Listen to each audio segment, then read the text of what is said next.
Sur le chemin du Carême, l'Église nous fait contempler cette scène étonnante de l'Évangile, la transfiguration.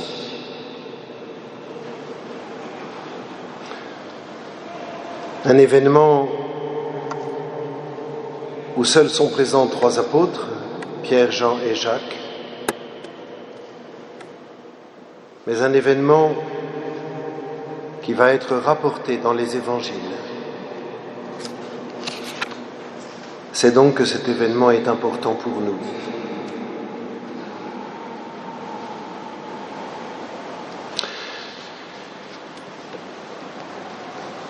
Jésus est transfiguré. On nous dit plus précisément que les apôtres voient la gloire de Jésus.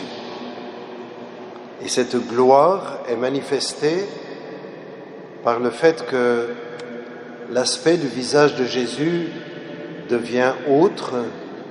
Luc ne nous en dit pas plus, et son vêtement devient d'une blancheur éblouissante.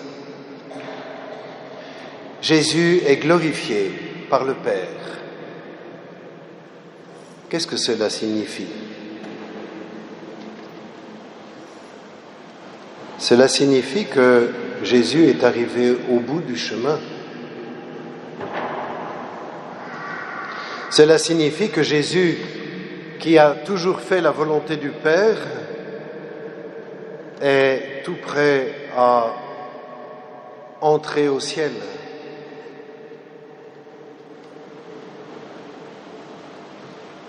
Mais si Jésus ne renonce pas à cette gloire pour entrer librement dans sa passion, nous ne sommes pas sauvés.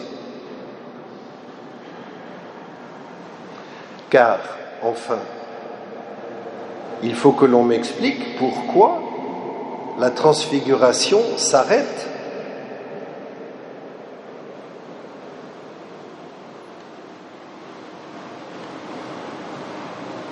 La transfiguration s'arrête parce que Jésus renonce à cette gloire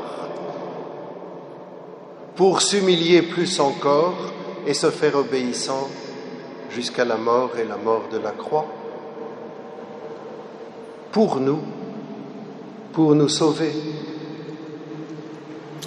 Comme le dira Thérèse à plusieurs reprises, Jésus a fait des folies pour nous. C'est par amour pour nous, pour chacun de nous, que Jésus renonce à sa gloire pour entrer librement dans sa passion et venir détruire la mort de l'intérieur par sa propre mort et sa résurrection.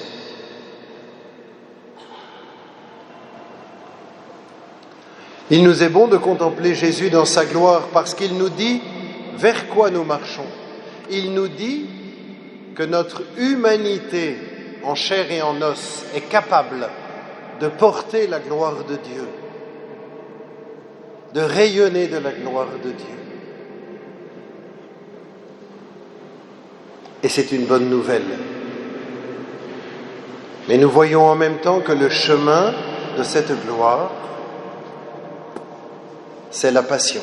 Luc nous précise que Jésus parle avec Moïse et Élie de son exode à Jérusalem. Ce qui veut dire à la fois du chemin qu'il va parcourir pour aller vers Jérusalem, mais aussi du chemin qu'il va faire pour passer de ce monde au Père par sa passion et par sa croix.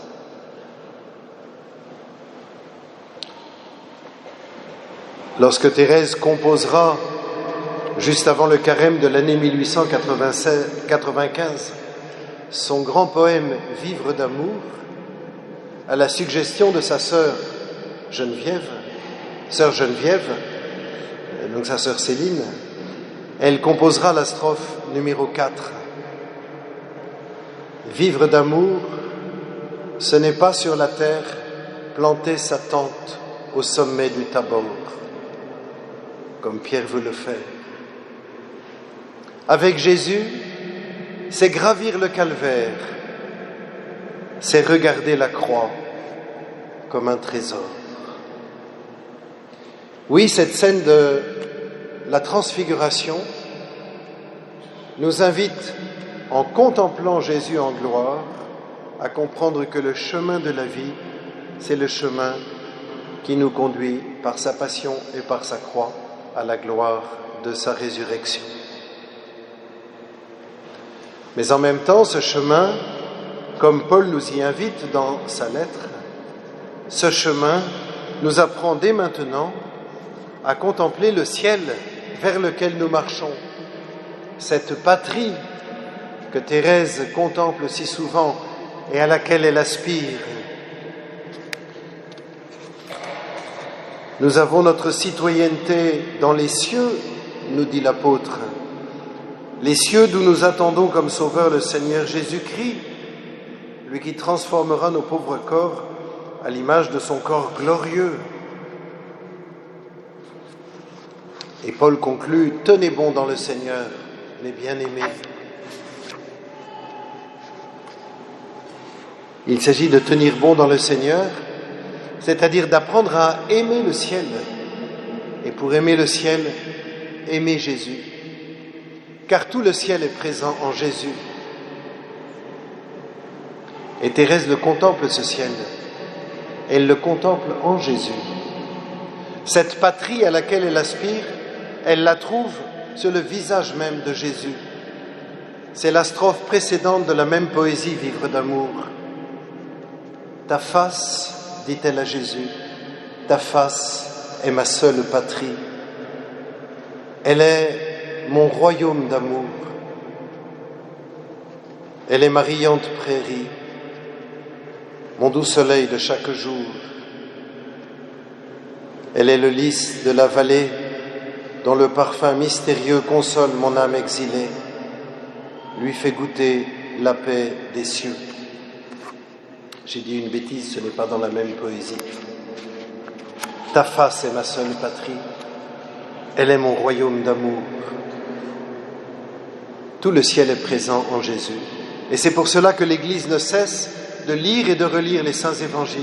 C'est pour cela que le Père nous dit, « Celui-ci est mon Fils bien-aimé, celui que j'ai choisi, écoutez-le. » En ce temps du carême où nous sommes, il nous faut prendre le temps d'écouter Jésus, de le regarder, de le contempler. Il est notre trésor. Nous pouvons avoir la tentation, comme Paul le dit dans sa lettre, de prendre notre propre ventre pour notre Dieu, de ne penser qu'aux choses de la terre. Mais ce n'est pas à cela que nous sommes appelés.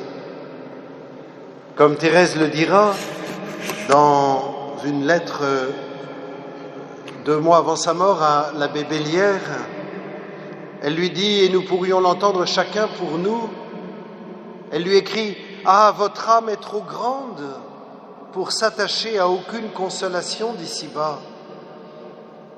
C'est dans les cieux que vous devez vivre par avance.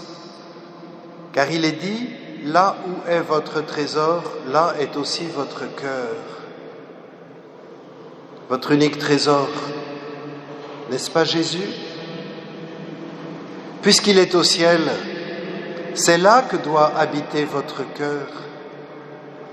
Je vous le dis tout simplement, mon cher petit frère, il me semble qu'il vous sera plus facile de vivre avec Jésus quand je serai près de lui pour jamais.